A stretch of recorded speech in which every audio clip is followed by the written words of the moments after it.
Welcome into this Thursday edition of the Oxford Exxon Podcast. Hand-raised guys, we're known by whatever name you would like to call us tonight. We've been whatever pays the bills. We've been called worse. So just this afternoon, just today. Every day, pretty much, somebody has something. So whatever pays the bills, I'll answer to it. Call Neal whatever you want to. I don't care. Yeah. So we'll be with you. We'll talk about the news of the day, the week, some Thanksgiving plans getting set for the next 2 years, and whatever else strikes your fancy. We'll take some calls. Somebody wants to talk. If not, we'll talk to ourselves for a little while, and then we'll move on with our evening for you guys. Start the show in a minute. First, tell you about the Oxford Exxon Highway 6 West in Oxford. They're coming to town for Ole Miss and Vanderbilt this weekend. Stop on in, clean convenience store, good gas prices. They actually have fuel, which is a big deal right now. So take advantage of that. Download the Speed Pass Plus app.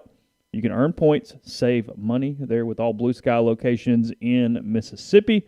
And get the lunch specials, $5.69, 2 sides bread, 32-ounce drink. And again, coming to you from the Clark Ford studio. We are Clark Ford's in Amory, Mississippi, 662-257-1900's that number. Call it. Ask for our buddy Corey Clark. And what Corey will do is he'll send you a quote within 15 minutes in business hours. All you got to do is just tell him what Ford product you're looking for, and the rest is going to be up to you. You're going to get that quote. You can shop it around if you like. That's cool. Or you can use it the way I've used it now a bunch of times, and that's as a guide to very quickly getting into a Clark Ford. You'll love the product. It's fantastic. You'll love the service. Might be even better. Corey and the people at Clark Ford, they want to be your car guy.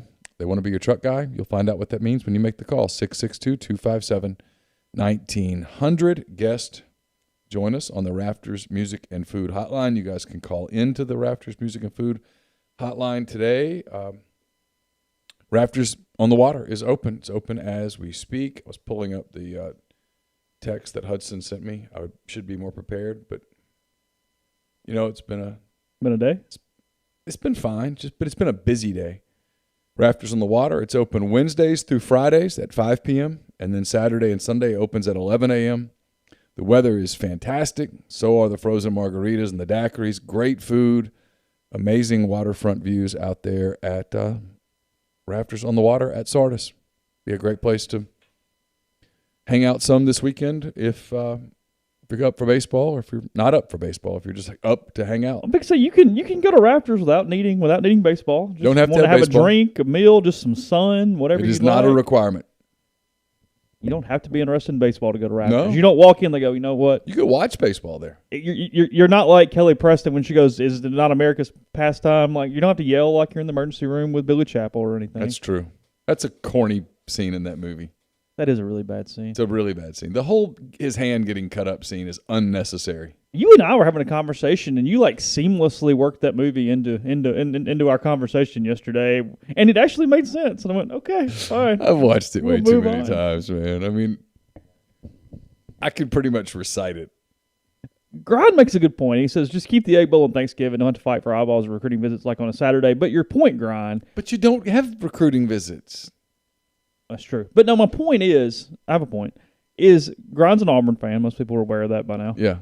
Is everybody outside of Ole Miss and State fans want that thing on Thanksgiving. And it's almost kind of a bad thing for Ole Miss because they want to see this sideshow. They want something stupid to happen and somebody to fake pee on the field and to be entertained after the turkey and brawl. The pie and the whole deal. Yeah, they want to brawl. It's the two Mississippi schools. Y'all do some stupid shit and we'll see what happens. That's kind of what the whole country sees. Ole Miss needs to be making it about the football and the whatever in this thing because the Ole Miss and State people are pretty mixed on whether they want it on Thanksgiving or not. Like they're kind of like, it's Republicans, Democrats. State, no. It is divided. What? It is divided completely. No one can see eye to eye on this. State people want the game on Thanksgiving. Ole Miss people, for the most part, don't. Yeah, I was never a fan of it. It wasn't like I'm not. I mean, we've had this discussion 1,000 times. I'm not a Thanksgiving guy. It's not like I need to be around the family all day. No, it's the most overrated. For the second year in a row, I've got freaking the Saints playing at the same time. I know. Saints Bills is Thanksgiving night. I know. What the hell are we doing? Well, the last time the Saints played on Thanksgiving night, when Elijah, yeah, I know. pretended They to played pee. the Falcons. Yeah. I don't even remember it. The Saints won easily, and Did so they? you were I was fine. you were fine. Bills is going to be a little bit of a test that night. It's going to be a problem. That was the night. I mean, Jameis is going to be taking us to the promised land, so it's all good. But yeah. It's going to be an experience. What's going to be that? It's going to be an experience. Look, I got lots of thoughts on it. You do? I do. Really? Ole Miss doesn't want to be the laughingstock. You don't want to be the clown show before the real show. Play it on Friday night. I mean, like, who's watching Arkansas, Missouri? That one. Play it on Friday afternoon when everybody's got up early and they did the, what's it called, Black Friday shopping. Yeah. When was the last time you did that? Oh, I don't. I just give the girls money. And You've never done it before? Oh, hell no. But we got it down. We give the girls money on Thanksgiving, and they go do all their shopping. They get whatever the hell they want for each other, for themselves, and they bring it home and we wrap it and put it under the tree. And so the tree looks abundant and full, and we're done. And they get stuff they want. Okay. I mean, the whole, what's in the box is overrated at a certain point. I mean, when you're 6, that's awesome. When you're 18, I can't shop for 18-year-old girls. I can pull a surprise or two, but for the most part. Well, you wouldn't even want to try because you're not getting anything they want. No, I mean, I mean, like the stuff that they wear, I don't know. I wouldn't even know where to go look for it. No. I'd have to like dig through their Amazon history. Anyway. Oh, sorry. Yeah. No, it's okay. Play it at 1:30 on Friday. Most people are they're off work. If you went Black Friday shopping, you went at 5 a.m, you're home. And if there's a certain New Year's Day vibe to the Friday where everybody's Sure. just kind of hanging out. And Sure, so play it that day. But Thanksgiving night going up against the NFL? Come on. And not even like one of the set games, like a good game. Yeah, I mean you're going to get crushed. It's Bills Saints. It's two really good teams. And I mean, yeah, people in the South are still going to watch it, but you're not going to get. Well, they're going to flip. They're going to flip, but you're not going to get national eyeballs on that. And then here's my thing: line up and play the damn thing on Saturday. Announce that, hey, we don't intend to be the undercard forever. The sideshow for the week. We're not going to be the sideshow. We're not going to be the undercard. We're going to play.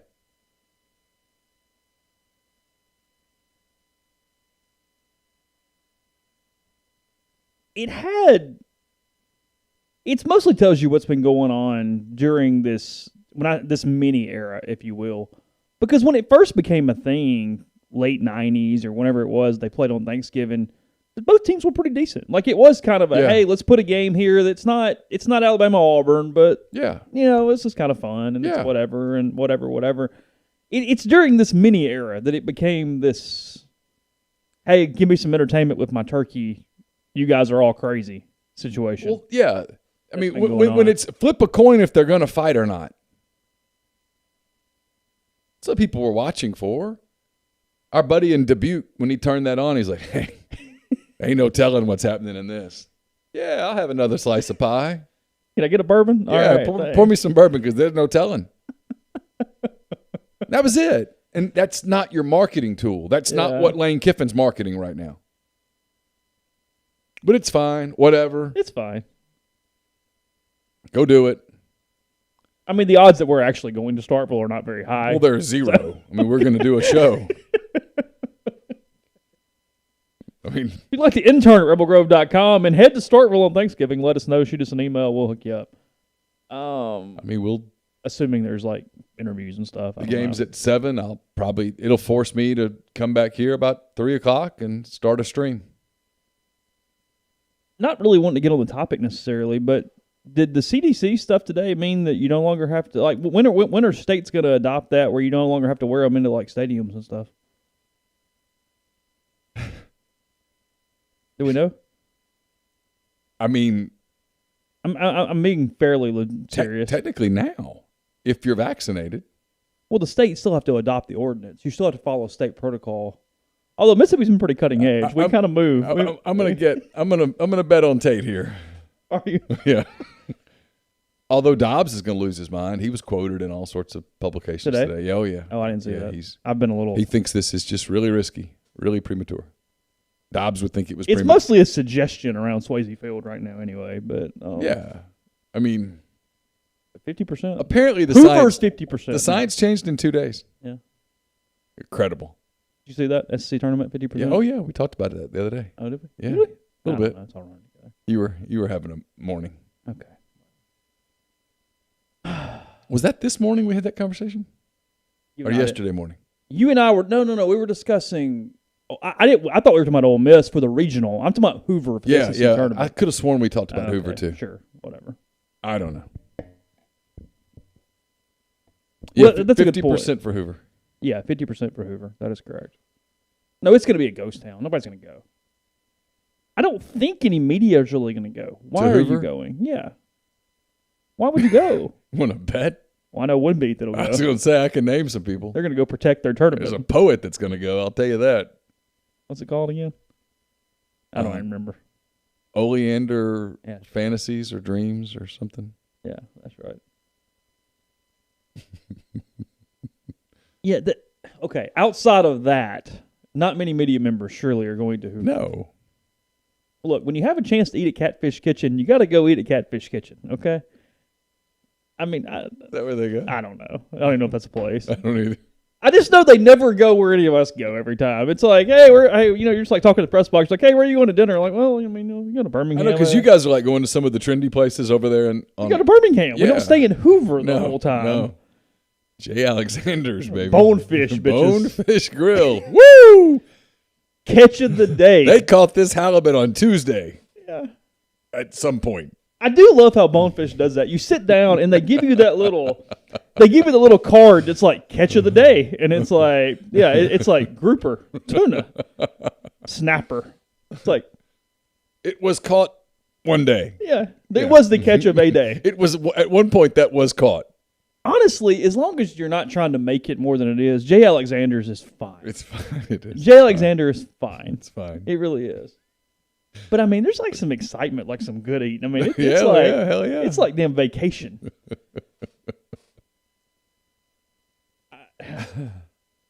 Like like Botega's right there, right? Like, okay, like just never mind.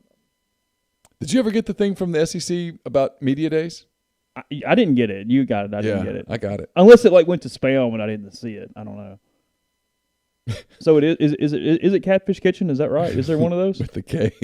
There's a bunch of barbecue places too that they're high on over there. Oh, I can see that. But stereotypes and all.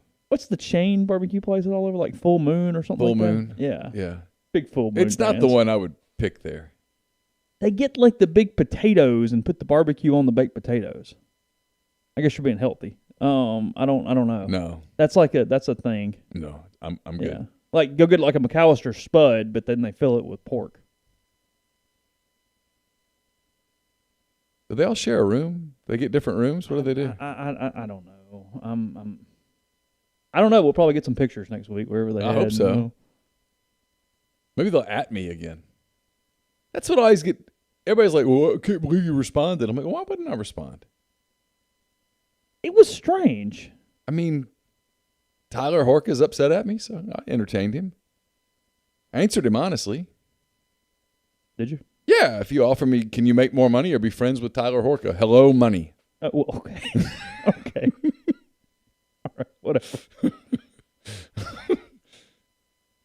I'm looking at Hoover restaurants. I mean, there's not much there that I feel like I'm missing. Grind's right. The best thing about living in Mobile is the seafood.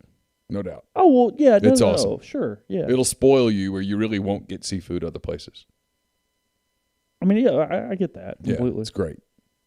Is there one specific cut or type that you miss the most? The fresh tuna. Is it? Mm-hmm. Because we can where the tuna was truly caught. There's some other stuff frozen. That we can fake enough here because we're not landlocked. Yeah, sure, of course. Tuna is not more. No, that fresh tuna that got caught that day. Oh, you're doing like the little sear on the grill. Oh, it's fantastic. Just a light. I mean, just hit it. Oh, yeah, Like you get fresh tuna and you just put some Italian salad dressing on it just for a few minutes. Oh, really? Yeah. I've never had. I don't know that one. And then you just pat it dry and salt, pepper, get the grill real hot, sear 30 seconds each side off. That's it. That's it. Make a salad or something and call it a day. Make a salad, get some good bread, done. Bottle of wine. Awesome. Can't do that here. And that's not a knock on Oxford. It's just we live 6.5 hours from the water. I mean, we can do it better than most people, but yeah. Yeah, there are places that can do it better than most people, but no, there were places in Mobile right there on the water, and then when we moved to Spanish Fort, there was a place that was right there in Daphne that got it that morning. The guy that it's a little expensive, but the guy that comes up from the coast every Friday or whatever on Facebook, he does a pretty good job of bringing stuff up. You can get some he does cuts. a really good job. Yeah. And we've gotten some of his things are a little expensive. I'm like, I'm good. But we've gotten tuna from him, and it was close. Yeah. I mean, yeah. You can get really good shrimp from him. The salmon is good too. Yeah. The gumbo and stuff's overpriced. Like the prepared stuff. I can do that. I'll manage. So anyway. Well, but Grind, like the catch of the day in Nebraska and Iowa and places where it's like I got questions. Come on. Even like steakhouses that are really nice in some of those areas. Like, what are you doing? Like, I've never really understood that. Like the lobster tail with my steak in Omaha. Well, how? And why? Because I don't think you're flying it in. You're not. Probably not. That's like if you go to a big-time place in Chicago or something, there's a decent chance they flew it in that day. Sure. Yeah. I'll buy it. Yeah. It would be worth it in a place like Chicago and definitely New York and places to fly them in daily and you go pick them up and you do whatever you're doing. But just like the random place in Des Moines. Yeah. Come on. Flash frozen. Yeah. If you tell me there were places in Houston and Atlanta that flew it in that day, I'd buy it. But no, I mean, like, Sioux Falls, come on. No. There's no way. Just get the steak. Don't overthink it. Get some lump crab on it and know it's coming out of the box and call it a day. Sure. It's fine. That's fine. The canister thing. Yeah, I'm not a big, like, I don't know the last time I've been like, hey, throw a lobster tail on the side. I say that. I haven't really eaten at a restaurant. Like, I'm back in it, but it's still just, I don't know. I figured you'd be back at restaurants pretty strong by now. It's just out of habit. It's not on purpose. It's not scared. I'm just kind of out of. Sure. Yeah, I don't know. Like, sure. I realize that I miss the group dinner that goes forever and everybody's drinking and you really have a good time. Sure. But otherwise, I don't know that I really miss much, if that makes sense. That's the only thing that I'm like, oh, that's cool. Yeah, like I miss that. Yeah, like if it's just the two of us, yeah, I'd really rather do it here. Because if it's just the two of us and we go, I get you want to go out and all that stuff, but you got to get an Uber or it's easier just to cook here. Lobster is kind of it's overrated in a lot of ways. It really is. Because it's almost kind of like it just tastes like whatever's with it. Like if you put butter on like a butter poached lobster, still going to have it's more of a good texture than a good taste to me. Yeah, it's cool looking. That helps. Okay. All your senses are combined. That helps. Yeah, and it's got a certain status to it. It feels special. Is that ended a little bit? I feel like it used to be more special than it is now. It's probably used to be more than it is now, but it's okay. It's good. I mean, it's yeah, it's okay. When I've cooked it myself and it was good, I was pretty excited about it. But really good shrimp, I'm just as good. I'm fine. I'd really much rather grill shrimp. Yeah, I'm good. Like, I don't know if I'm ever going to seek it out and go, you know what, the lobster is what I'm chasing today. No.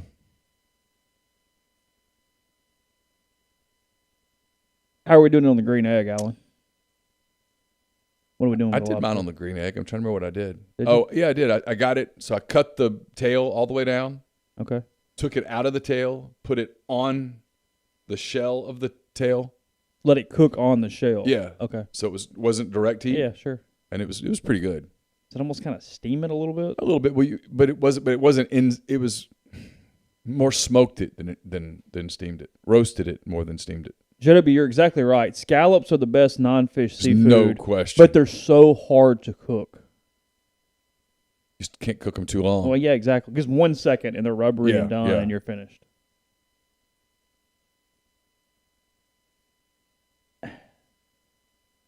You an asparagus person? Yeah. It's one of my favorite vegetables. I'm picky with it. If the stalk is thick, I don't like it nearly as much as I do if the stalk is thin. Really? Yeah. It tastes different, or just a? I think it's a texture thing. Do you eat all of it? Yeah. Okay. If it's thick, you're fine with the stem and the well, leaves. you know how you take the asparagus and you snap it. Yeah. There's a natural snapping point, you throw not the head end, but the bottom end away. Okay. The root kind of. Yeah, the root. Thank you. That was the word I was looking for. Okay. Yeah, the ravine is very good. It is. Yeah, it's good.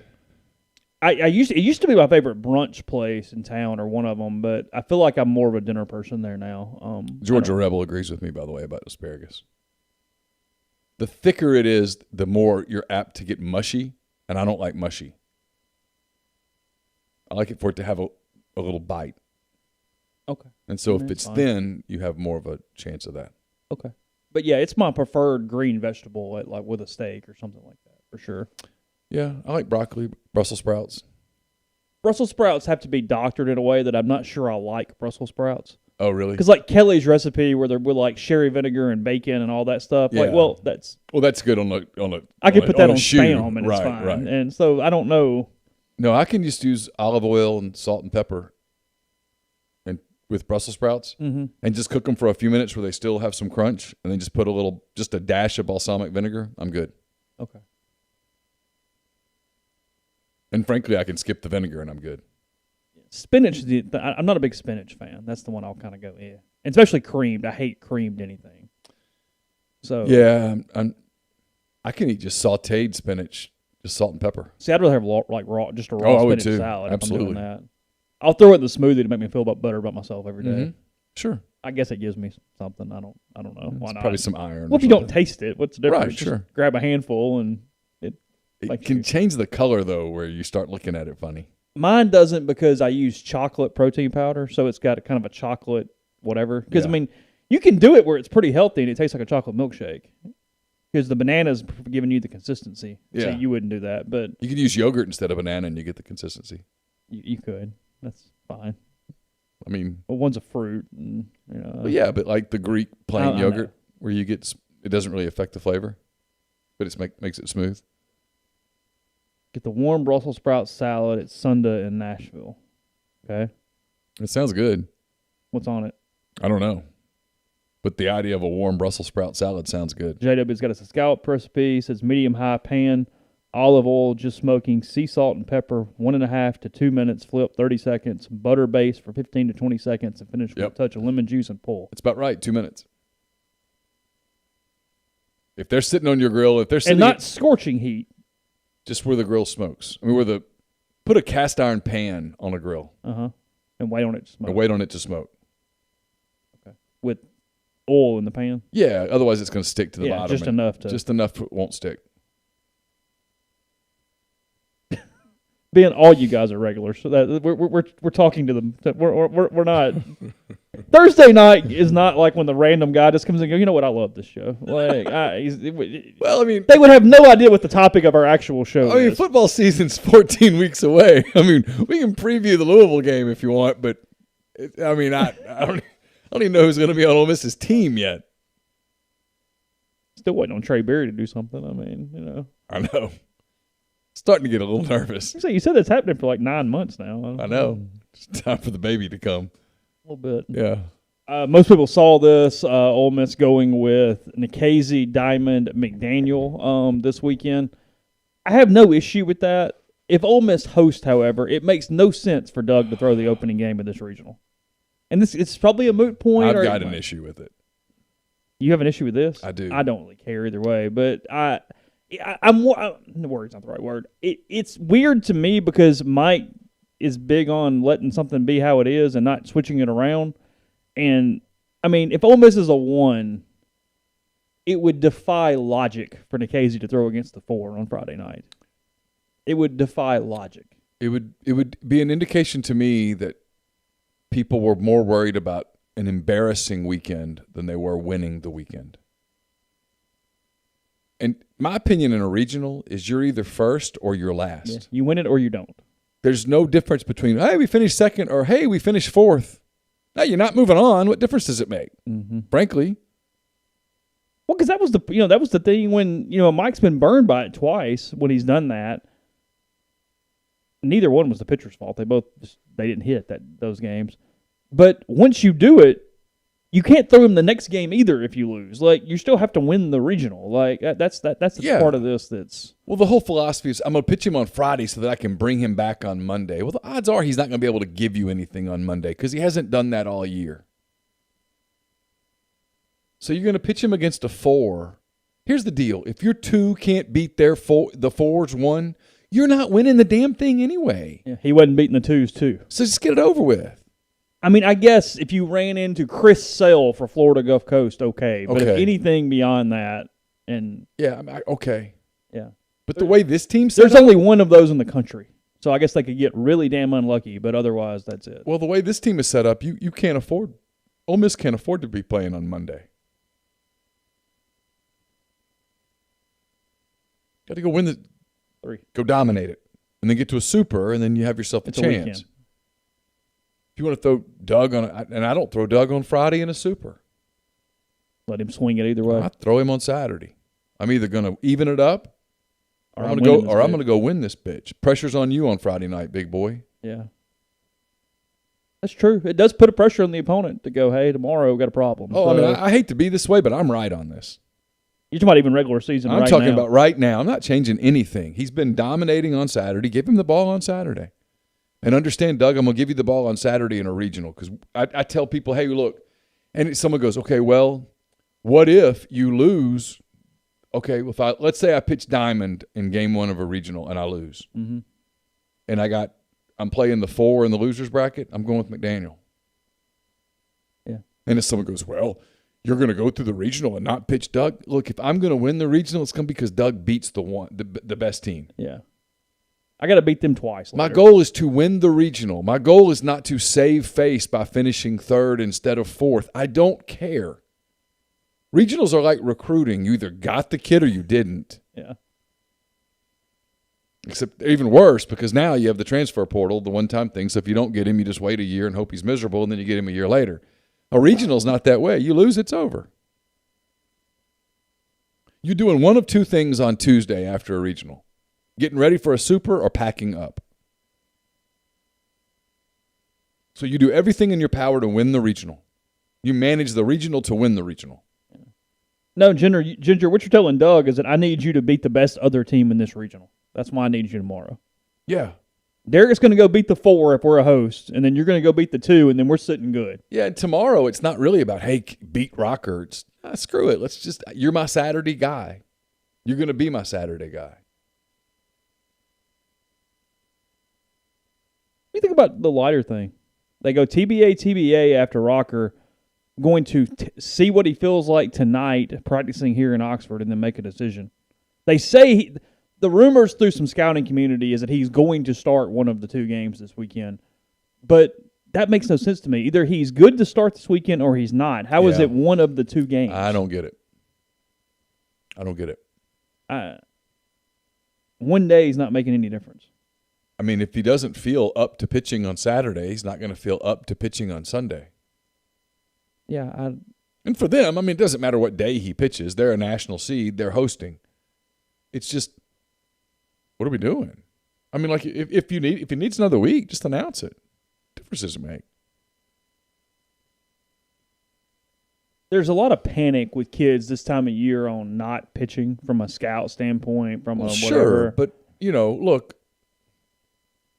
let's say they're telling the truth, and he's just a little fatigued. Mm-hmm. And he doesn't pitch this week. And then he pitches next week, goes 4 innings, looks good. pitches one day in Hoover for 3 or 4 innings, and then pitches 6 innings in a regional, the scouts are going to go, oh, we're good. They're going to look at his velocity. They're going to put a gun on him.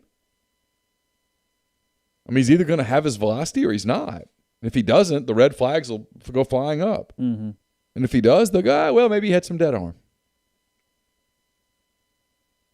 Any team that takes him is going to be asking these questions and demanding honest answers before they take him anyway. Test. Yeah, they're gonna put him through a battery of stuff. I mean, a lot of times when you see kids show up, it's because they get docked. Kids get docked when they out of college. Hey, that something's going on there in the arm, and yeah, you can't hide it. Who's got the second pick? Texas. Yeah, I think so. But they're not taking him until it's not like. And if the Rangers let's say they take Leiter, they're not putting him in on their major league team this year. Mm-mm. They're going to tell him to go shut it down. Go rest. Go to the beach. Because the only guy that got up in season last year, or I guess 19, was Crochet, right? Out of Tennessee. Oh, yeah. He got up. That was the rumor the other night, was Chris Bryant was going for Garrett Crochet. Oh, really? And Carson and I were talking ourselves into it. I was like, he's really good. Ocean Springs, Mississippi. Yeah. How do you end up at Tennessee? Very late bloomer. Okay. Like crazy late bloomer, and had no money left over anywhere, and Tennessee didn't really recruit anybody worth the crap, and they did. They looked into that one. Big Ben, with the extra year, are the 3 and 4 seeds going to be better than normal? Not really. I guess they could have an extra dude, but even at the mid-major level, if you got a guy that's a stud, it's a game changer, he's gone after 3 years. He's not hanging around for 4 or 5. So, no, I don't think that makes a ton of difference. It adds some depth to teams. It's like what Ole Miss. Ole Miss right now without Myers, Broadway, and Miller. That's what I mean. So your path to winning a regional, if you're Ole Miss, is very clean. 3. Yeah. What is Dale's Pale Ale? Someone asked me what beer I'm drinking. Yeah. Where's that from? I don't know. You don't know? It was just in the fridge. Okay. Well, you had to buy it. Yeah, but I can't remember when I bought it. Yeah, so it's depth with that more than anything else. I think Furman's got like a huge stud. Santa Barbara's got a stud. You want to avoid those, but otherwise, whatever. Maybe those teams get upset in their conference tournaments or something. But yeah, the only reason I'm kind of glad Nikhazy's throwing on Friday night is just to give us a little bit of a spectacle tomorrow night with Rocker and him. Oh, for sure. Head. I tried to talk Carson into going. Didn't have much interest. No. I think Ole Miss needs. I'd take myself and go. I think Ole Miss needs to go 3-3 to host. I think 3-3 gets it done. That's 17-13. It's 16-14. You've got the Texas wins, and I guess you could win a couple in Hoover and get there. The problem you have is that at that point, let's say you go 2-4 down the stretch, and it's a clean 1-2, 1-2. You've gone 3-7 in SEC series, and I just wonder if that by itself is a disqualification from a hosting standpoint. I don't know that, but it just seems like that could be a possibility. They're going to announce the 20 host teams, the host pool, if you will, of 20 teams tomorrow at 11 o'clock. That is when that is. So that's when you can start getting your stadium certified for COVID. Yeah, 4 teams are going to do a lot of certifying for no reason, but yes, that is correct. Ole Miss will be in the 20 tomorrow. You've been asking all these pointed questions, or have you asked yet about? I have not asked about the certification. Somebody did ask Mike last night, like, do you think it's going to be kind of weird if when you go back to 50% or like whatever? And I don't know. Mike was like, y'all are asking all the hard questions tonight. I was like, well, that's not one. Yeah, it's fine.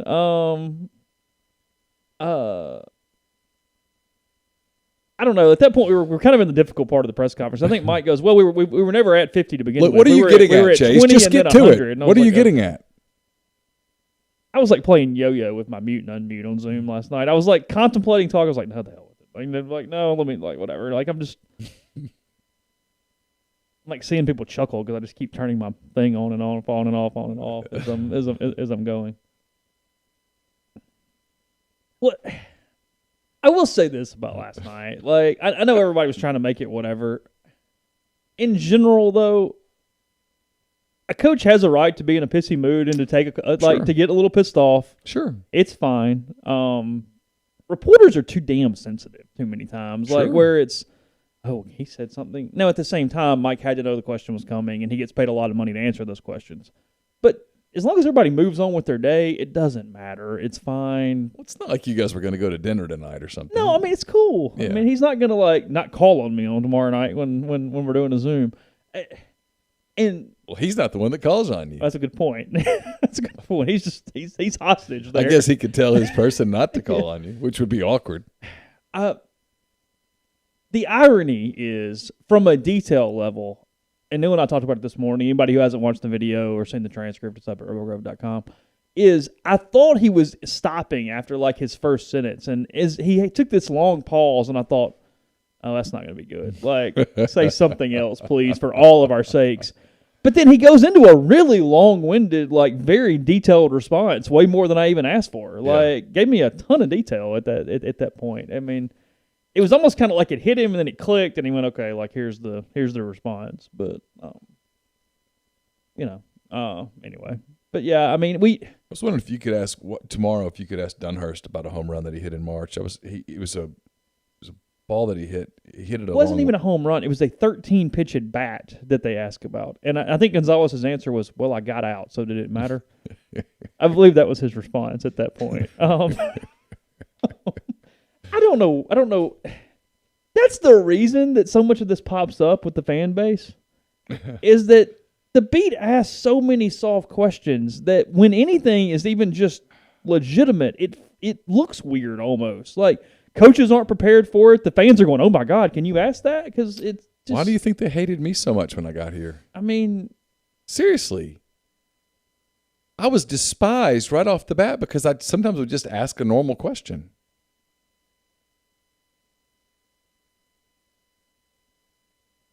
I mean, when your question is not, hey, Coach, do you know how much I love you? Because I really, really, really love you. I did really crack up a few weeks ago. I guess it was Mike's, what was it? It wouldn't have been a milestone win because he just won 800 last week. But I don't know. A few weeks ago, Mike did something that was legitimate or whatever. And so now you're saying 800 wins isn't legitimate? Mike called it a longevity award. No, he's averaging 40 wins a year. That's really damn strong. Yeah, no, it's an accomplishment. He's only behind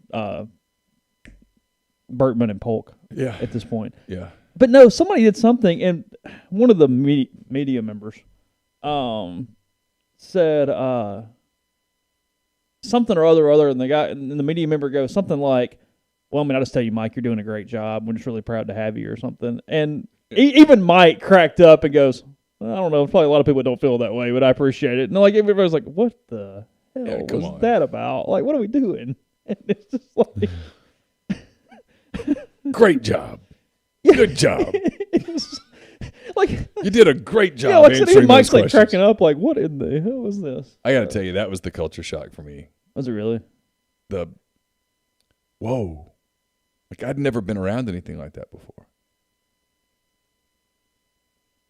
The gear and the great job. And Freeze tried to help you.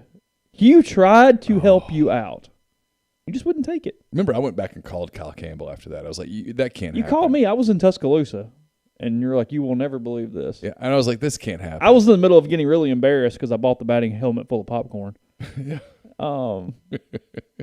Walking through my stadium, waddling with my popcorn. What'd you ever do with that Alabama batting helmet? I don't think I even brought it back. I think I gave it to a kid in the stands before the game was out. Yeah. I mean, it was a full-size batting helmet. It was plastic. I got so cold at Tiger Stadium one time that I bought an LSU blanket. A blanket? A blanket. I gave it away on the way out. It was that cold? Oh, my God. I was dying. Yeah, for any newbies. So Alabama gave meal tickets out, and it was really a lot of money for their meal tickets for the media. But they weren't good with any of the vendors. And Sewell Thomas, most of the decent food is they've got a Jimmy John's and a whatever. They've got a bunch of vendors set up around the stadium. Well, the only things that were available food-wise inside the actual concession stand that my meal ticket would do was sauerkraut hot dogs or popcorn. Well, I've got a $15 meal ticket, And the guy's like, I'll just eat some popcorn. I'll just kind of munch on it during the game, whatever. And he's like, small or large? And I'm like, well, my meal ticket's for a lot, so sure, large. And sure enough, he goes around the corner and comes out, and it is a crimson batting helmet. And that son of a gun is like this, filled with popcorn. I'm like, oh, Roll Tide. Yeah, I'm like, oh, shit. It's like I'm walking through the press box, and like Barry Allen's like heckling. Like, I was like, oh, God. Like, just get me to my seat, please, as fast as possible. That's great. It was awful.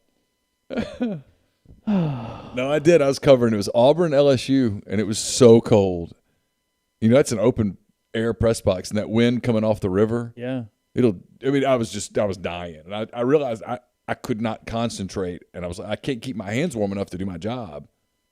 And I went down, and they had this big fleece blanket. And I was like, oh, to hell with it, and bought it. The coldest I've ever been in a press box or in front of a press box in a media seating area was in all places you'd never buy was Long Beach, California a few years ago. Oh, yeah. That marine layer with the wind It'll coming off you. at night, and I wasn't prepared for it. Holy crap. I mean, I'm just like teeth chattering up there. It was terrible.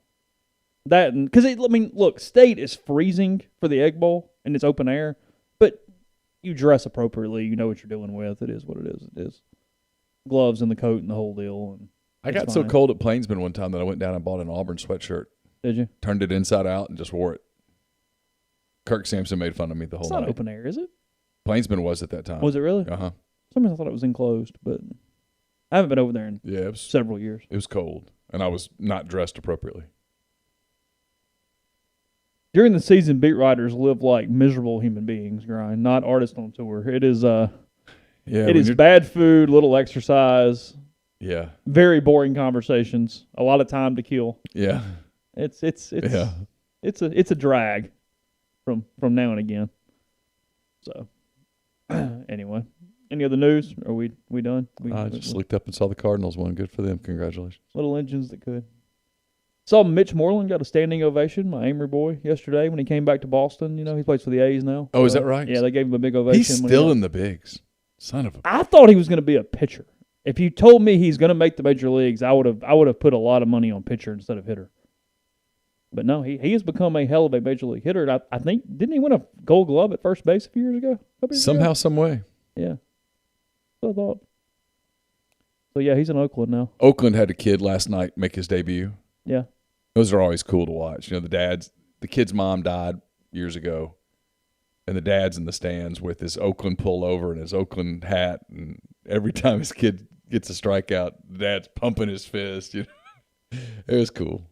You can't help but cheer for that. I mean, you're like, that's awesome.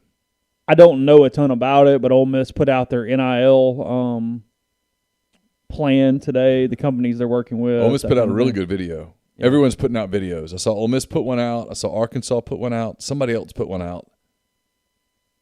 It's all like Arkansas's was like J.B. Hunt, Walmart, Dyson. Was it really? Yeah. Which clearly implies if you come here, these people will pay you. Well, that was definitely the implication. It was clear. That's what I inferred from that. Well, there you go. NFL social media teams did really good with schedule releases yesterday. A few of them are just fantastic. Yeah, I haven't watched them all, but I've watched a lot of them. They're really good. Denver's was funny with Peyton. Yeah, theirs was good. The Carolina Panthers had a great one. You know, they're considered like the nerds of the NFL, their social media. They're awesome. Yeah. They're hilarious to me because I see a lot of them being in the division and whatnot. And like the Bears did the paint thing. I didn't see Did you see the paint thing? So one of their big sponsors is like Sherwin-Williams or whatever. Okay. And so they did paint, and they had a celebrity, and they'd watch them mix the paint, and the celebrity had to guess what team it was. Oh. And it was actually pretty funny. Okay. All right. I didn't see where anybody took shots this year, right? There wasn't much snark this year. It looked like everybody was pretty playful. They were, yeah. Happy. I think we're still in the kumbaya period. Well, we're going to have fans in the stands. Yeah. I mean, everybody's kind of excited. The Broncos did the deal with Peyton and the intern, and it was good. And he accidentally, It was good. It was good. It was funny. Is it interesting to you that he's become so much more high profile with the Broncos in retirement than the Colts? A little bit. Tells you that there's still some. Because I know he went in as a Colt, or he took Irsay's plane and the whole thing. But as far as like what he's done promotions wise, it's been very heavy Broncos. Tells you there's a little bad blood. Still, some feelings. He kind of, from a public standpoint, he kind of considers himself a Bronco a little bit. It kind of makes you wonder if he's holding a grudge. Possible. And Stan's follow-up question is, how long do you hold grudges? For a minute. Well, do you hold one for 13 years? Shut up. So, short memory? What are we doing? Like, what is, when you hold a grudge, when do you let it go? Yeah. Okay. Does Peyton live in Denver? I have no idea. I thought someone told me he lived in Chattanooga, but I don't know if that's true or not. I don't know. I mean, I know he's doing tons with like the people at Sweetens Cove and a lot of stuff in Tennessee still, but yeah. I have no idea where he's. Because he's behind them selling that ridiculously overpriced bourbon because it has the name on it that's terrible. That was a miss for Billy Brewer. That was an L. Look, when you have a chance to run the option, you run the option. Wing T. What was that guy's name? The coordinator? Larry Keck. Keck? Keck. How do you spell it? Keuck. Okay. I don't know. Anybody want to talk to us? Oh, yeah, I forgot about that. We can take calls. Phone numbers are up. 662-259-0991. 662-259-0991. Put headphones on if somebody actually does call.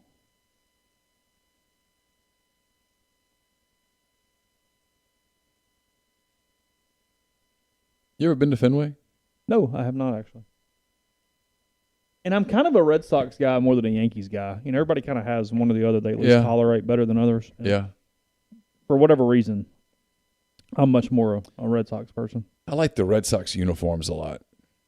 It's the classic, clean look, and I like it a lot. So how soon are the A's potentially leaving Oakland? Like, what's the deal there? I'm not sure. Fairly soon, I think, because the deal's up. They're not gonna stay at Oakland Alameda or whatever it's called now. Well, that place is a dump. Yeah. I mean, it's really bad. I've been by it. I've never been in it. Pac-12 gets their new commissioner today. Saw that. Hey, who do we have? Hey, this is Mark from DC. Wow, I beat Bubba. You did. Hey, Mark, how are you? Good. How are you? How are you guys? Good. Love the show. So I got two questions. Okay. One for Chase and one for both of y'all. So I guess the first one for Chase. Mm-hmm. So I recently just got back into golf after like 10 years of not playing anymore. So I'm hitting clubs I have irons that are from 2001, Ping I 3+ blades. I mean, I hit them okay, but how much of a difference do you think I guess a new set with newer technology would make versus what I have now? And this is for both of y'all. So the CDC just came out with new guidelines that if you're vaccinated, you can not wear a mask indoors or outdoors. Do you think this has any effect on if, and I say if in air quotes, Ole Miss gets to host a regional, whether the NCAA will allow them to basically have full capacity? Shouldn't the SEC allow vaccinated reporters to actually talk to coaches in person now? Because, I mean, if the guidelines are... Feels pretty risky. Okay.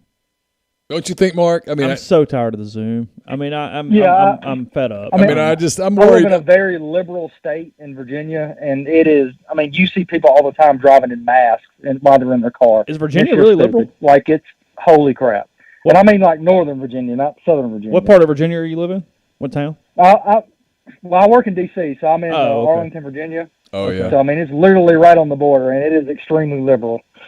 Like, it is... Oof. I used to have family in Fairfax. I just thank God I don't have kids, and I have to go to this public school district that's just horrible. Huh. But, anyway... Is the schools there, did they ever open? Oh, I have no idea. I don't have kids yet, so, I mean, okay. I don't know. I mean, I assume so. I see school buses going around, but... Okay. I think they're open maybe like 1 or 2 days a week, but the rest of the time they're they're virtual, which is another topic that's just completely ridiculous. Is DC still pretty locked down, or has it kind of chilled out a little bit? I mean, honestly, I don't go out that much just because I can't stand being around stupid people. So Mark, it's not as bad as what it used to be. I mean, there's still people that walk around outside and run in masks and all this other crap, go to the gym and run in masks, work out in masks, which is completely stupid. But, I mean, I go to work, go home, go to the grocery store, hang out with the wife. I mean, that's pretty much all I go to the golf course probably 2 or 3 times a week, and they're pretty relaxed with their stuff. I mean, I go in the pro shop, and I don't wear a mask. Somebody wears a mask. But you go in, like, a convenience store or anything like that, like they have mask Nazis that are just crazy. Yeah, I know even like a few weeks ago, Connecticut was still requiring, working out, like an Orange Theory or something, like working out with the mask on. Yeah, that's just insane. The second part of the question, I mean, look, the CDC is just guidelines, so it doesn't necessarily change anything. But if Ole Miss has merit base to host, they're going to host. I don't think anything they have done to this point is actually going to prevent them from doing that. And look, I don't think the NCAA comes off this 50% thing. I think there's a better chance that Hoover over the next 2 weeks changes their mind because they gave themselves some wiggle room. The NCAA has done zero to give itself wiggle room as far as increasing this 50%. So I think that's going to stick. So you think they just double down? I think Omaha's 50%. I think the whole thing's 50%. Omaha's still 2 months away. I'm not. But they're losing half their revenue by doing that. They're all about making money. I think they're dying on this hill. We'll see, but I think you're right. I don't anticipate a change. And I could be wrong, but as of now, I do not anticipate a change with NCAA. Also, I do love that they said no financial minimum, but I heard that they were doing a recommended minimum though. Like still need some cash in there somewhere. Yeah, of course. The first part of your question, I have no idea if you're any good or not, or what your golf game is. But yeah, it's not really even the new technology because irons are irons to some extent. It's that blades are very hard to hit. So get rid of the blades and get something a little easier to hit. I was about an 8 to 10 handicap in high school. I've played 9 holes twice in the past. 2 or 3 weeks.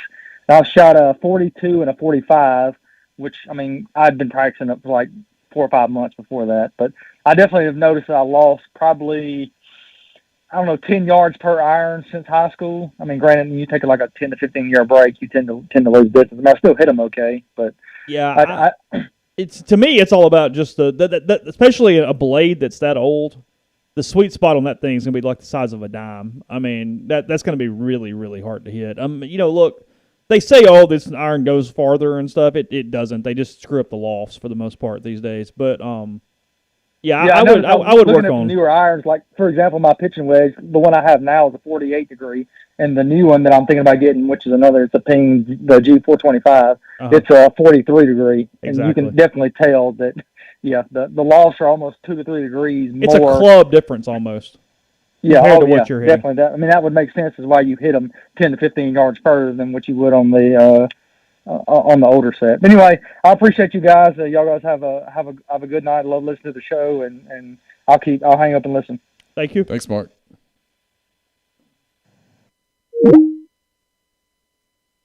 Just got to play twice, Neal, and you get a 45 and a 42 on 9 holes. Cooking. That's all I got to do. Nate Oates got a hole-in-one, his 3rd time to ever play. That's just straight luck. I know it's what he's aiming at, but still. Yeah. He did that in the Pro-Am? Yeah. The Traditions the other day? Yeah. That is pretty impressive. It's impressive. I mean come on. But you think he's going to consistently win every year, don't you? Yeah. Yeah, he's big time. You think he stays there very long? Or does it take a really big job to pull him? Probably takes a really big job. But one of the really big jobs just got filled. Not a lot of places. He's recruiting at a really high level. Kyle, thank you for the super chat. Says, of the current SEC basketball and football coaches, who do you think vote no for not being able to transfer inside the conference and be ready to play in the fall? At the end of the day, none of them. Because it's going to pass and none of them will want to be seen as negative? Yeah, it'll be unanimous. There will be some who bitch about it. But I think you couldn't come out publicly against that right now. That'd be career suicide to some degree. You'd be viewed as anti-player.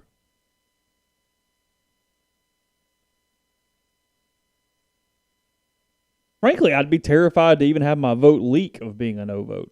Well, I mean, the one guy who was most honest about it was Saban. Yeah. You know? I mean, Saban said, hey, look, I don't think this is a great idea, but if we do it, we're going to take advantage of it and use it for what we do. So we'll use it to improve our roster, and they have. I mean, they've gotten a top receiver from Ohio State and Tennessee's best linebacker. Yeah. So, Pretty obvious there, huh? Jimbo might actually be someone against it, but he would never publicly say it. My opinion. Were you pleased with the Saints schedule? Did it line up the way were you okay with it? I hadn't even looked at the Bears schedule. I freak out about the schedule every year. I always say, "Oh God, that's not." They're going to go 2-14, and I don't even know why. Like I talk myself into every team on the schedule being better this year. Oh well, they're going to be whatever, and they're going to be whatever, and they're going to be whatever. Like I just, I don't know. I can't. I missed the call. Hold on, dang it. We'll call this guy back. You think I can call him back? You can, yeah. Yeah, let's call him back. You want to call him back? Yeah, if I can figure What's it out. the area code? 601. Okay. There he goes. Never mind. Got another one. It's my fault. Hey, who do we have? Hey, this is Gardner in Birmingham. Hey, Gardner, how are you? Doing well. How's y'all's Thursday night been? It's been good. Sweet. Was hoping y'all could settle a debate for me and my friend here.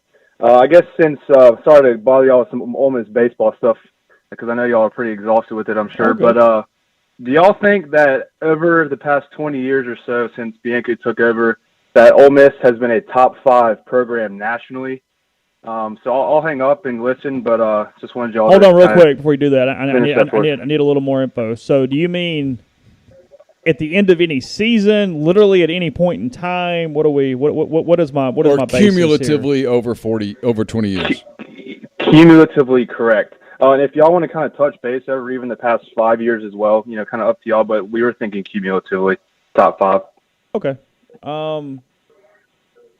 Top 5 is too strong for sure. I mean, even from a standpoint of was the program and I don't mean like, the 1 week they were ranked number 1 this year, but just in a stitch of time, if you will, you could call them, at least in the argument, as a top 5 cumulative program maybe at the end of 2009 because they had been to 4 super regionals in 5 years. And you go, hey, they're not getting over the hump. They hadn't been to Omaha, and it'd be a little bit of a stretch.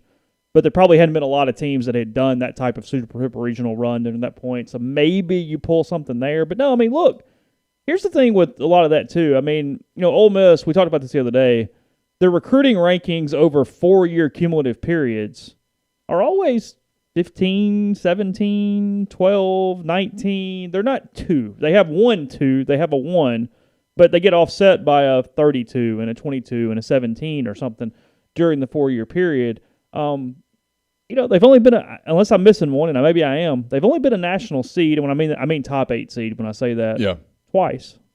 They were the number 5 national seed in 2005, and they were the number 4 national seed in 2018. I think that's it. So they've been a consistent top 20 program. Are they a consistent? 100%. Are they a consistent top 15?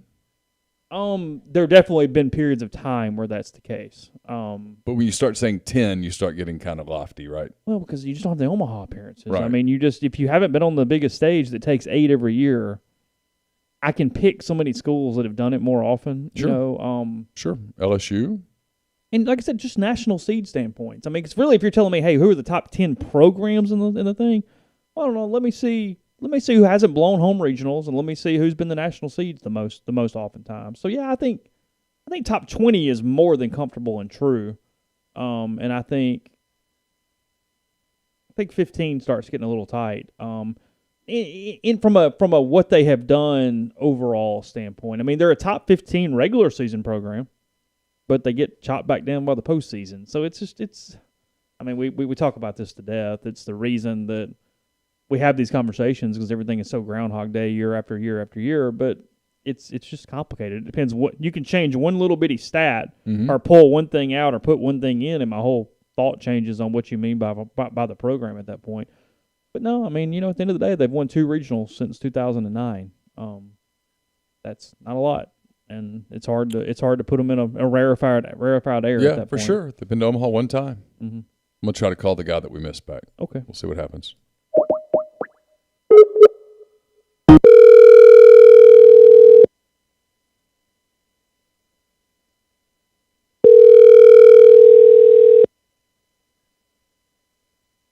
We never do this. We never call him back when we miss the call. I feel like I'm being nice, but maybe not. And it could have been a wrong number. It could have been someone checking our car warranties.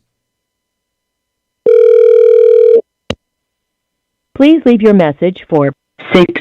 Don't want to put his number on the thing. Oh. Oh, here we go. Oh, hey, who's this? Hey, it's Vibin Rep. Neal, did you hang up on me? You went to voicemail, Vibin. I now know your number. Yeah, oh, man. Please don't call me every Thursday you guys do this. We won't. I may be too drunk when. Yeah, okay. Okay. What's up, guys? Y'all doing all right? We're just living dream, making our way in the world today. Yeah. Neal, I'm a little Mary disappointed in you. I put in the mailbag that we're coming up on 85 days to kick off, and I need to make sure you guys are going to highlight or rank the most 85 important players yes. till Ole Miss kicks off. And you didn't say you would. I didn't. And I'm a little upset. Yeah. So basically break down every scholarship player at this point to the to the season. Or walk-ons. We can do walk-ons. Okay, fine. Come on, man. That's been done before. There are people that do it. I have to tell you, I have watched with curiosity over the course of a summer as that's happened. Like, why? But why? Number 68. Yeah. The 68th most important Gamecock. It's like, man, come on. The summer's a little, can be a little boring, but it's not that boring. Just tell people the truth. I mean, it's nice for the kid that's not going to play, that's going to be like the third string, offensive tackle or something. But at the same time, I'm just like, what are they doing? Well, and they'll break it down, and they'll start going into these details about, this kid as a freshman. I'm like, how do you know? You weren't there. You don't know. I mean, it drives it. Stuff like that used to drive me crazy, and now I look at it and go, whatever, and just kind of move on. Right. I mean, I get it, but every time someone does it, I can't help but laugh. And it's one of those things. I'm so much looking forward to college football this year in particular, but I'm literally like every 2 weeks I'm checking on, okay, how many days? Well, there are some networks that put quotas on their riders. Mm-hmm. I have a contract minimum. I don't mind saying this, but I meet the minimum every year, like in March. The minimums are such that when I see them in the contract that I don't really understand how you operate a website and don't hit them. Yeah, and I have a minimum number of message board posts that I have to make, but I mean, I usually am done with that by first week of February. So I would never do the whole story quota thing. I would never sign that contract. It's I don't understand. I think it's remarkably disingenuous journalism, but some people do it. So whatever. Yeah, Chase, I really don't want to put you in a bad mood, but I'm good. So I watched the draft 2 weeks ago. Okay. What the hell are the Saints doing? Because I'm legitimately pissed off because you've got all these receivers sitting there at what they picked, 28. Yep, 28. It was like up around the 30s, and including Elijah, which I would have lost my absolute mind if they would have drafted Elijah. You've got Jameis Winston, who's going to be the quarterback, and the only known weapons on offense are Alvin Kamara and Michael Thomas, and that's it. And they went all defense. I just don't understand what's going on. They're stuck between trying to figure out if their window is open or closed, and they can't stomach the, hey, let's go win now no matter what it takes, even though like salary caps are typically just kind of suggestions for the Saints. But at the same time, they're not rebuilding either. And this is a bad place to be where you're just stuck in the middle and you can't figure out exactly what your plan is. You do a little bit of both, and you look up and you go 9-7 and 8-8. You don't really do anything. You know what I mean? You're just kind of you're sitting in this mediocrity. I think is what they're in danger of doing here for a little while because if you're not building, then you're declining, and you've got to be one or the other in the NFL. There's no room to kind of be in the middle and use half your resources to, hey, let's make a run, and half your resources to, no, let's rebuild and plan for the future. It's got to be all in one way or the other. No, absolutely. I mean, the worst period, well, I won't say worst, but one of the most annoying periods of Sean Payton's tenure as a Saints head coach were those 3 seasons where I think we went 7-9 3 years in a row. And it was like we weren't terrible, but we clearly aren't good. Awful. We've got these middle-of-the-round picks, and we're just kind of hitting and messing with them. You know, I don't know. And then the thing is with that guy is literally they talked about the first-round pick, the DN from Houston, they talked about his length and all this stuff, and I was like, this is literally what they did with Marcus Davenport 3 years ago, and he hadn't panned out yet. It's very similar to that. Yeah, I mean, it's trying to be the smartest guy in the room. We love this dude, and hey, y'all didn't know about him, and okay, sure. I mean, it doesn't work in recruiting, and it doesn't work in the draft. Just take the best player. Go get the best players. Yeah, Peyton. And more importantly, get the player you need the most, and they need another pass catcher. They just do. I mean, who's going to be the second option? Traquan Smith? Yeah, in a year when receivers were pretty abundant, and they need to give weapons to whoever the quarterback's going to be, I didn't understand it. Yeah, it's okay though. We drafted Ian Book. He's going to be the quarterback of the future. Shut up. No.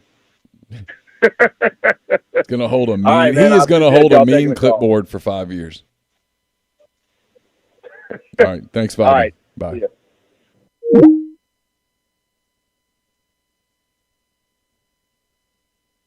Get a few years out of Jameis, see where it's going, go from there. Justin Fields wearing number 1. Is he? Yeah. Hadn't ordered my jersey yet. Thinking about it? Oh, yeah, it's going to happen. White, blue, orange. I'm going to get the white one because I still have the Khalil Mack, but it's fine. The blue one. What color is the Mitch one? It was white. Was it white? Yeah. What'd you do with it? I've got it somewhere. Yeah. Probably mow the yard in it or something. The next to like that Jock Jones jersey wherever it's at somewhere. Well, the Jock Jones was because I had. If you say that you're going to do something if they hit a home run and then they do it and you don't get the jersey. Oh, that's bad, Juju. That's bad karma. Oh, that's like really bad. Yeah. Yeah.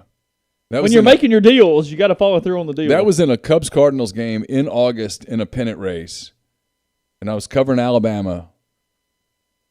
I was covering their fall camp, 2007, I think, and I had to leave the hotel to get to Alabama's practice, and so I was on the phone with my friend Jose Fortunio, and I was like, "Hey, what's going on?" And the Cubs had 2 on, and I think 2 on and 1 out, and the guy before him struck out, and so it was Jock Jones who was mired in a season-long slump. And I said, if he hits a homer right here, I'll buy his jersey. He did. And he goes, "What?" Jose was like, "What kind of jersey?" I said, "The authentic one. I'll buy the authentic one. I'll buy it today." He did. And he hit a home run on the next pitch because he started laughing. Well, that's hilarious. And so that night, I bought the Jock Jones jersey. So you spent like $200 on a Jock Jones. It was like 140 something. Yeah, whatever it was, 170 something. I think. Yeah. You ever wear it? Yeah, I wore it some because it was funny. Because not too many people walked around. How long was Jock Jones with the Cubs? Not long, a couple years. He a twin for a while? Yeah, for a long time. Yeah, that's right. Okay. What's he doing now? And then he was a coach in the minor leagues for a while, and Dan Jennings told me he'd get Jock to sign the jersey. And so Dan Jennings had the jersey for like a year, and Jock Jones never signed it. Oh, really? Yeah. That kind of sucks. Yeah, it just was, yeah. Man, it really sucks. It does suck, because it would have been a cooler story if I had it signed. I wanted him to sign Never Doubt Me, Jock Jones. I was going to frame it. It'd be funny. 10 years. Jock Jones, a MLB player. He stayed up 10 years. Yeah. See a Cub in 07? 06, 07. 06, 07. Yeah. Twins, 99, 05. Cubs, 06, 07. Tigers, 08. Marlins, 08. That is his. He also has a bronze medal in the Olympics in 96. Is that right? In Atlanta. How about that? That is correct. Yes. He was a good player with the Twins. He went to USC. Yeah, it seems like I knew that.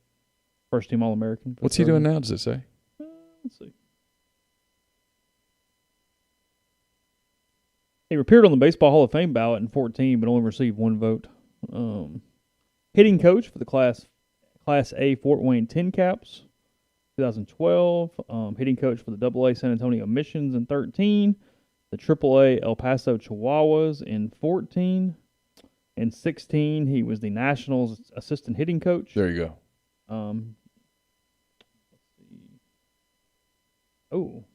On October 6, 2017, the Nationals announced Jones' indefinite suspension with pay pending a team investigation of a revenge porn incident. Ah. That'll get you. There you go. I don't know what Jock is doing now, but probably could get him to sign the jersey now for a price. I have a hunch. Yeah. So that was. Grind wants to know most likely non-con upset in football: Arkansas over Texas or Florida State over Notre Dame. The Arkansas-Texas game's in Fayetteville. I know that. I don't know what they're going to be. They lose Felipe Franks, who was sneaky good last year. H.J. Jefferson. Yeah. Franks was pretty good last year if you go back and look fine. at it. He was pretty good. He I got invited to the Senior Bowl. He was okay. would There were worse quarterbacks in the league than Felipe Franks. pick Florida State over Notre Dame if I had to pick one, but neither one is at all likely to happen. I think I agree with that. But sure. I'd pick Norvell in year 2. Got a call. Let's see. We got to think about it. Because we're falling in love with Texas because Steve Sarkisian's the coach. But it's year 1. Yeah, but they've bombed with year 1 and other people too. Yeah. Hey, who do we have on the phone? Corey from Amory. Corey from Amory. Corey. I know a Corey in Amory. Me? Oh, is that you? Oh, hey, bud. What's up? What's going on? We're just chilling. What's happening with you? Big night on town? Oh, yeah. We're out here on the hill at Folks Road, just kind of trying to figure out. My son's listening to, like, Bush or something, cleaning the pool out. It's crazy. Oh. So I'm what is he listening to? What have y'all been talking about? A little bit of everything. We talked about how to cook scallops and Brussels sprouts and asparagus and how to chop them correctly. We talked about Chase asking unfair questions to baseball coaches and just talked about how to get seafood up from the coast that's fresh. Talked about Doug Nikhazy pitching on Friday instead of Saturday. Just stuff, Corey. If you had to pick a non-con upset out of these two games, which one would you pick? Would you pick Arkansas over Texas, or would you pick Met games in Fayetteville, or would you pick Florida State over Notre Dame in Tallahassee? Or football or basketball? Football. Notre Dame. Yeah, I think so too. Neither one is likely, but that's the one I would pick. I don't buy the Arkansas football. Is anybody even trying to sell it though? That's the thing. I mean, I don't think anybody's been like, oh yeah, here they go. My version of selling it is everything I've seen is something like Ole Miss, State, and Arkansas, 5th, 6th, 7th in that order. So in the West next year, I don't buy LSU 4th in any of that, but Who do you think's better, Ole Miss or LSU? Firmly 7. I think last year they got by on the Hugh Freeze kind of band together and get this done, and they beat Ole Miss because Corral threw 6 interceptions. Those 4, we beat them 3 touchdowns. Did he throw 6 that game? In Fayetteville, yeah, he threw 6. Yeah. Like I don't. They're not good. They're not going to be good. I like the guy, but I don't think he's going to build some kind of program there. He's a Band-Aid. Yeah, if he does build a program, he's not doing it this year coming up. I think they're last in the West. I think they're Who's first? Bama. Who's second? A&M. I think it's A&M. Who's third? See, I think it's Ole Miss third, followed very closely by Auburn. You're such a homer, Neal. You're such a homer, man. And then I think LSU. If you told me State finished ahead of LSU, I'd buy it. I think LSU's the train wreck. My boy. He is your boy. Y'all are tight. Y'all are still buddies, aren't you? Yeah, love him. Good dude. Hey, we got a question here. Ben Leslie wants to know what's the status on Ford Broncos. Tell him.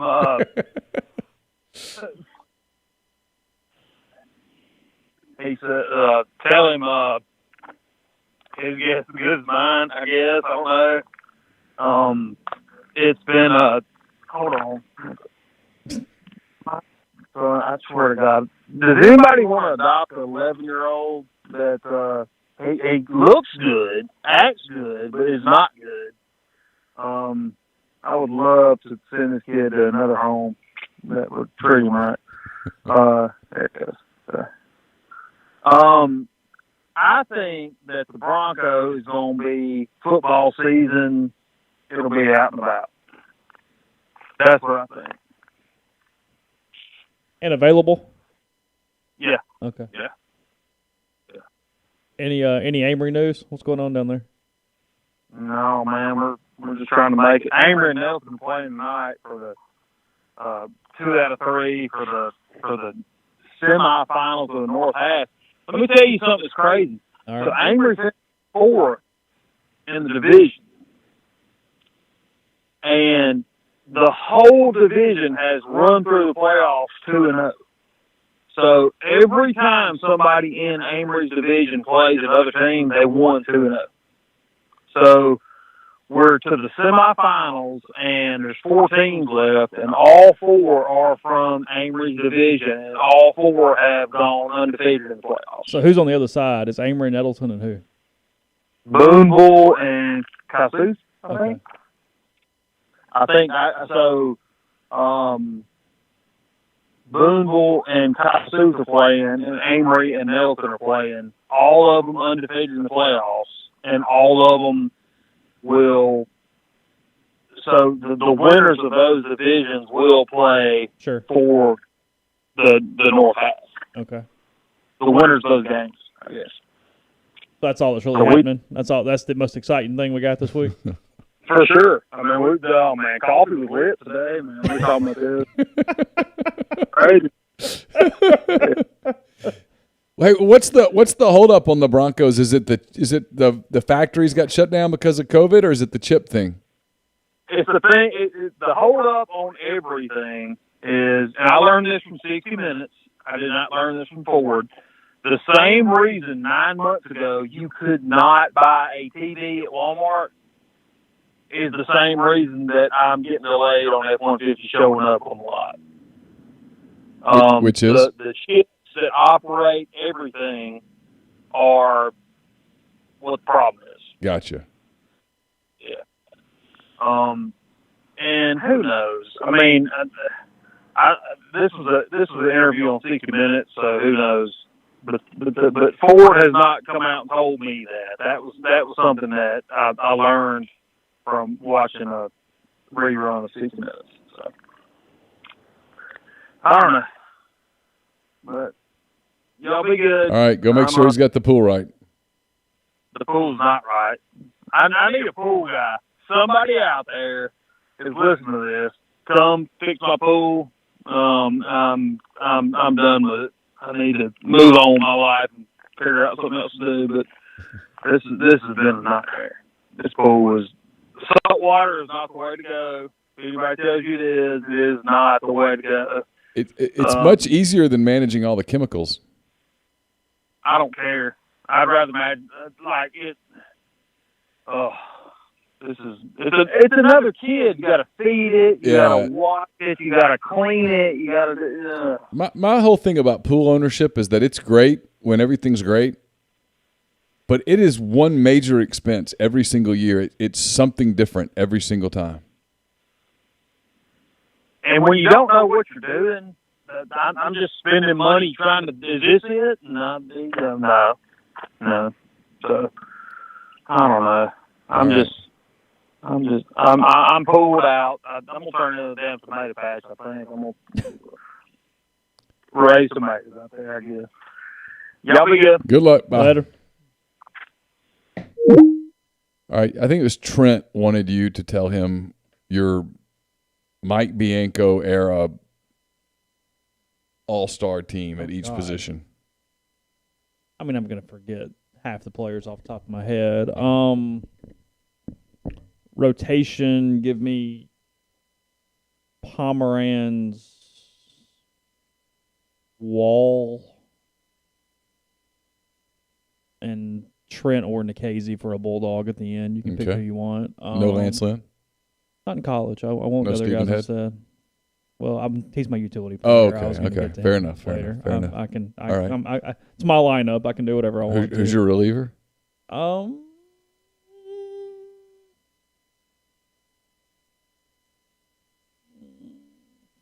Scott Biddle. Okay. Although I might start him. I don't know. I'll figure some things out there. I got several spots. This is where I forget people. What catcher am I taking? I'll take Stuart Turner. Okay. For his 1 year. I mean, I frankly, I think Dunhurst is going to have a better career on both sides, but I'll take a Johnny Bench Award winner. Hang on, caller, real quick. Yeah, Chase is I'm deep in my process here. Guiding us through his team here. Matt Smith at first, Alex Yarbrough at second. I'll take Cozart at short, Coghlan at third, Seth Smith in left. I'll take Austin Bousfield in center, and I'll take Brian Petway in right, off the top of my head. And I'm forgetting. And Head's your utility guy. Who's your? You don't even need a DH because Head's going to play. Yeah, we got plenty. Something like that. Who do we have? Is this Grind? It's Grind, man. Hey, Grind, what's up, man? Nothing much, man. Just kicking it back. Seems like we back to old days, man. Got hand raised guys going on Thursday night. I know. It's been a minute. I know, man. All we need is a game this Saturday, and we'll be cooking. We'll be cooking with hot grease. We need a game, but I don't think it's gonna be a few weeks. It's gonna be another minute before they're playing. Yeah, man. It's a long off season for us. Yeah, man. All right, so I will say real quick. What you were about to say? Yeah, real quick. Avery says they're putting in a pool. She says tell her everything. You said saltwater's not the way to go. When I put mine in years ago, they said saltwater was absolutely the way to go. So why is saltwater not the way to go, and what would you advise? I would advise for somebody who's going to get a lot of sunlight. See now, and I guess in Mississippi, I'm not sure how your pool and everything is set up. But for area, if you're going to get like a lot of leaves and everything, going in the pool, I wouldn't advise saltwater because of the simple fact of that's going to throw off the chemical balance with the salt, because all salt water is you have the salt cell that that goes into that hooks up onto the filter pipe, and all that salt cell is doing is turning that salt that that the people put into the pool and splitting it up and putting chlorine back into the pool. And so that's the only difference in between an actual salt pool and a chlorine pool. And it's just you have to pay for a salt cell about every 5 years if you want to keep it up. salt sales do go out. I think Yeah. it seems like it's more. They do. It's more expensive. They go out like every 2 or 3 years. Yeah, see, and that's probably just because that salt sale is just it's just working itself, and you're just gonna have to replace it. And salt, in my opinion, is more expensive. It's cheaper in the winter because obviously in the winter when the water temperature gets below a certain degree, the salt cell won't generate chlorine anyway, and so the pool's gonna have to be maintained on chlorine during the winter time if they keep it going during the winter, just to make sure that the pool doesn't turn green and everything. Right. And if you're running the pool off salt, then I would suggest for you to run the pool year round. There are people who run, if you run the pool, off chlorine, then you can go in the winter months, turn the pool off, then have somebody come and do a green and clean, and you're back up and running. But if you do that with a salt system, you're gonna have to, balance that salt and all that stuff, and there's no telling how much salt you're gonna have to put, into the pool for it to get back to generating chlorine. Yeah, I run mine all year. Okay, see, that's a smart thing to do. And so, in the wintertime, if you run it all year, in the wintertime, you can kind of win a little bit because you're not going to have to pay for salt, like I had said. So right. It's just me, when I get my money up, get a pool, I wouldn't necessarily run it off salt just because, for me, it's easier to maintain it off chlorine. It just feels like it's something every year. It's a pump, and then it's a salt cell, and then it's oh hell, it is all. It's like having another child. It really is. Yeah, man. I'm pretty sure you got filter tanks and Polaris with it and everything. Yeah, I got the Polaris. Had to buy a new Polaris. Yeah. I bought the Dolphin this last time. Okay. And it's been it's been better. And then it's the skimmer. The skimmer's always in. I've already killed 2 snakes this year, which is not a good sign. Really? Yeah, it's too early for the snakes. When you open the skimmer top and there's the snake, it's like, oh God, oh God, snake. Oh God. Yep. Here we go. Yep. Man, I'm gonna tell you a quick story, man. One time, man, when I was, when I had just started working out with the company and everything, they just had me on route. I was cleaning pools and stuff. I wasn't even paying attention. I was just sticking my hand in the skimmer, and I had grabbed a handful of leaves and put it in the bucket, but then realized that I also had a snake in my hand, and the snake slithered out of my hand, about 1.5 foot snake. Oh. Just slithered out of my hand. I was like, what the, Yeah. I was freaked out. I was so shocked that I was still though. So those days, I do not miss those days at all. So what else is going on? Well, seems like the Auburn family over here I wouldn't say it's consternation. I wouldn't say it's anger. It seems like they it's anxious. They just so anxious. And now with the news breaking that Brian Harsin been talking to TJ Finley every day, they now they're trying to see what does that mean for Bo Nix, because you got some people who think he's the golden child for Auburn and that it's his job and whatnot. And then obviously you got fans like me who say, man, bring somebody in, make that boy compete, and if he lose, then he lose. That's interesting with Finley, because when Finley came out, because I got some calls on Finley, like from people who would know, like, hey, he's really interested in it was all I got was one of the Mississippi schools, and I kept trying to put the math together. I'm like, well, it's not Southern Miss because he wants to play at a higher level, and he doesn't make sense as a Mike Leach quarterback.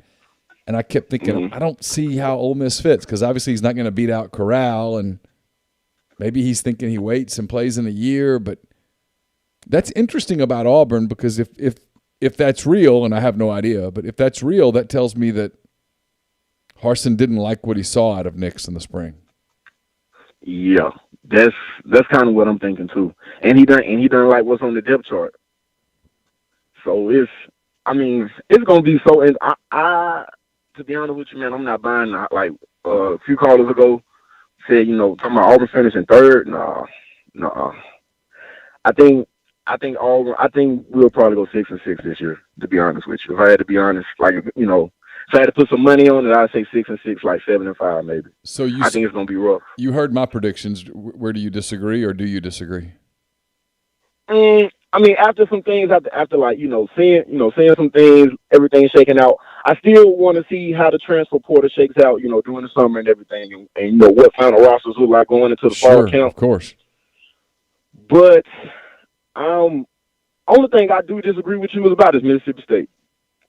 they gonna, as to me, I do not see them ever finishing above last in the West.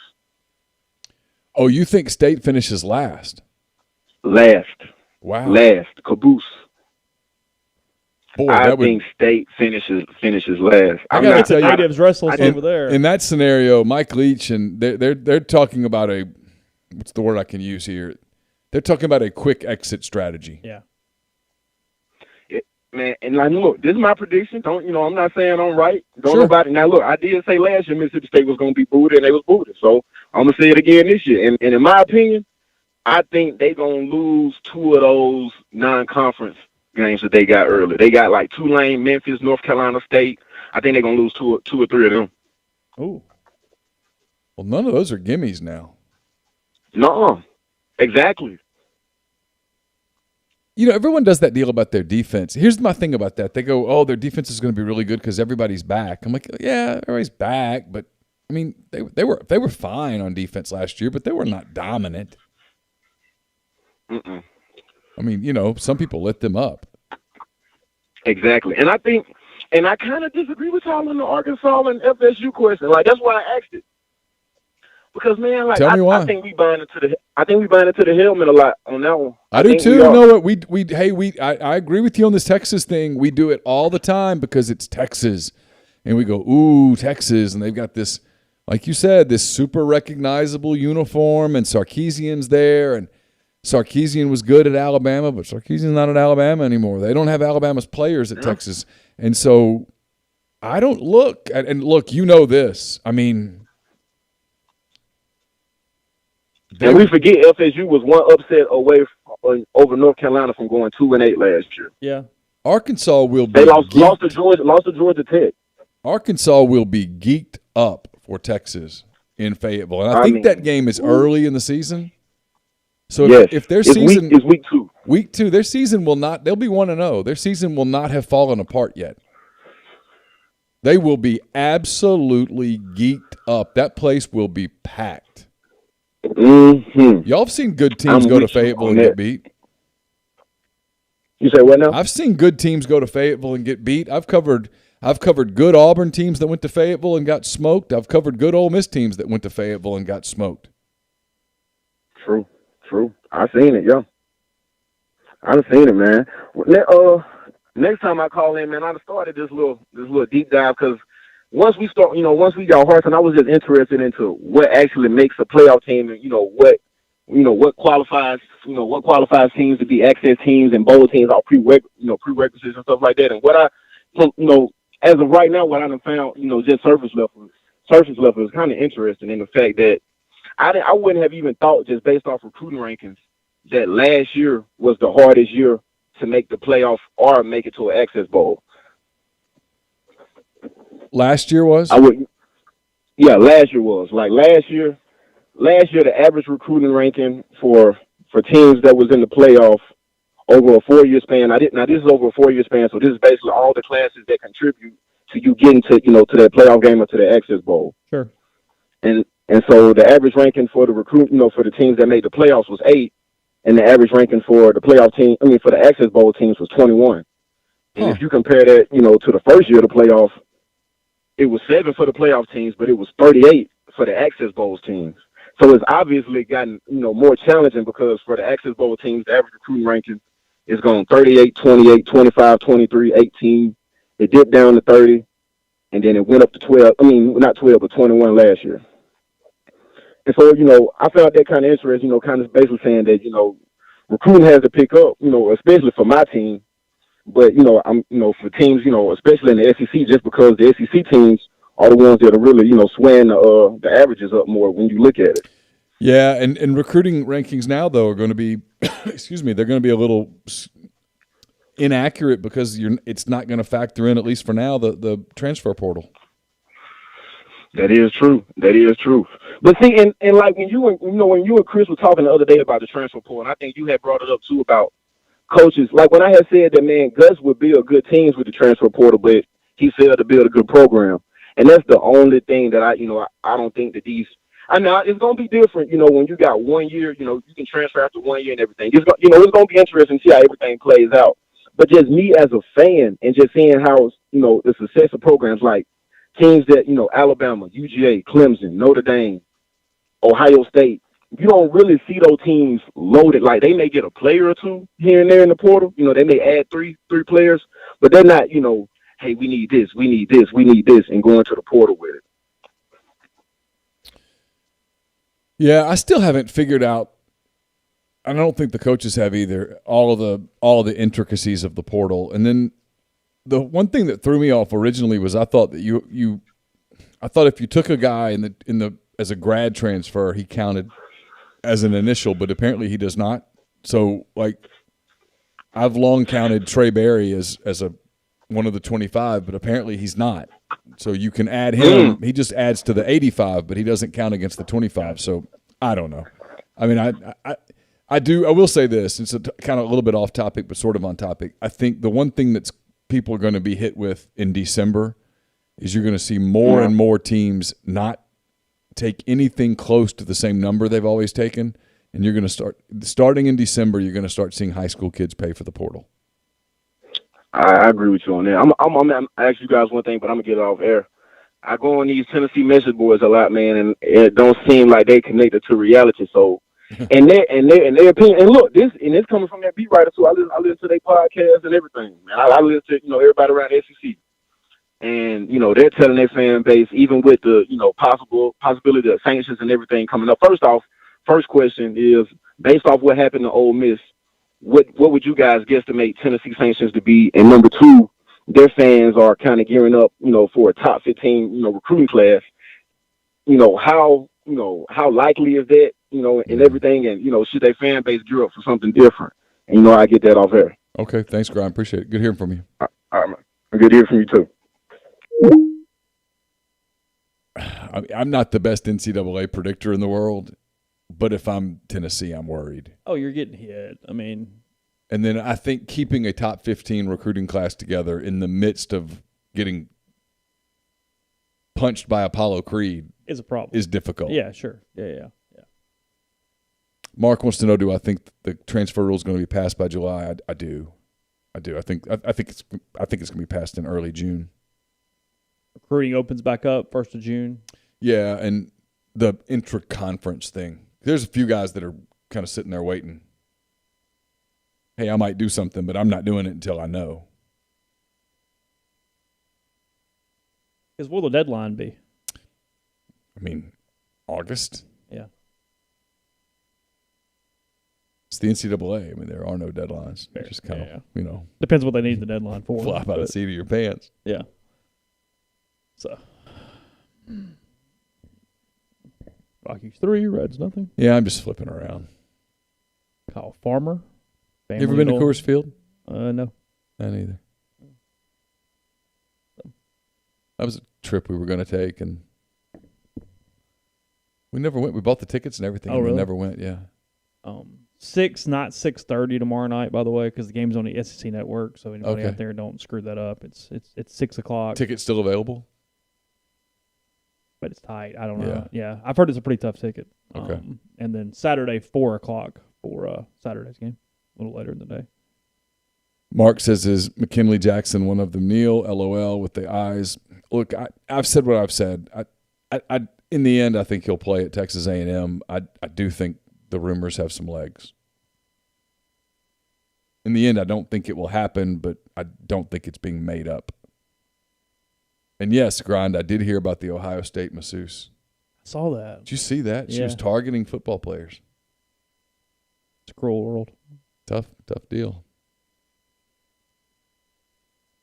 Are you surprised, by the way, not that it's not getting covered or whatever, but that this Deshaun Watson thing is so still sitting out there so completely no one really knows anything? Like no one, I've not seen anyone feel confident enough in the media to go, hey, y'all, this guy is going down, or y'all, this is going away. It just sits there. Nobody can decide to believe anyone. You know what I mean? Like, it's almost like they get over here to like 70% on I believe this person or I don't believe this person. It kind of pulls back a little bit. There's no consensus on what anybody really thinks happening. But the overall number is what is so damning for me as the 22 team moves forward. Yeah. Yeah, I mean that's not one person doing whatever, but who knows? You know, Cubs have a fully vaccinated area now, but you have to wear masks outdoors. Really? Yeah, come on. I didn't know that. So, oh, Lord. Well, like here, they just showed a father and son sitting there, and they're wearing masks, and then they show these two women, and they're not. But they were drinking. They had food. But is anyone enforcing it in these stadiums? No. Okay. It's just. I know. Just so stupid. So, anyway, you have one more show tomorrow? Is that right? Yeah, Chris and I at 9 in the morning. Okay. We're SEC football and beyond, and then That will be streamed. that's it. It'll be streamed, and I'll put it in podcast form, and then I'm done. Okay. We Kind of wanted to go to when I found out it was Nikhazy. I was like, oh, I mean, I'm sure we can get you in if you want. yeah, but I don't know. I mean, I think it's that thing for you where it sounds better right now than it will tomorrow night at 5:45. Yeah, like 5:30. I'm like, Do I really want to do that? it's on TV. Yeah. Yeah, I could sit outside. It's gonna be really nice. Yeah. Light the grill. Yeah. Turn it on. Yeah. It's kind of what I was thinking, but we'll see. But yeah, Nikhazy Rocker tomorrow, and then Vandy TBA. Yeah, and Diamond McDaniel closing out the rotation for the Rebels. This Ole Miss weekend. needs. They need 3 of the next 6. However you want to get them, Okay. they need 3 of the next 6. So you can't go 0-3. That wouldn't be ideal, but otherwise, No, because I wouldn't want to go to Georgia requiring a sweep. no, that's not good. So yeah, I think to host they need 17. Because Georgia's not terrible. No, they're fine, and they're playing for their life a little bit. Yeah. So yeah, so we'll have coverage of that as this thing moves forward. Ole Miss and Vanderbilt 6:00 tomorrow night for that. Back with you in normal podcast form on Monday. Whatever happens over the weekend, I'm sure plenty of things will, and we'll talk about it at the time. So thanks for everybody calling in, the live stream, and more. Have a good weekend. Stay safe. Talk to you again.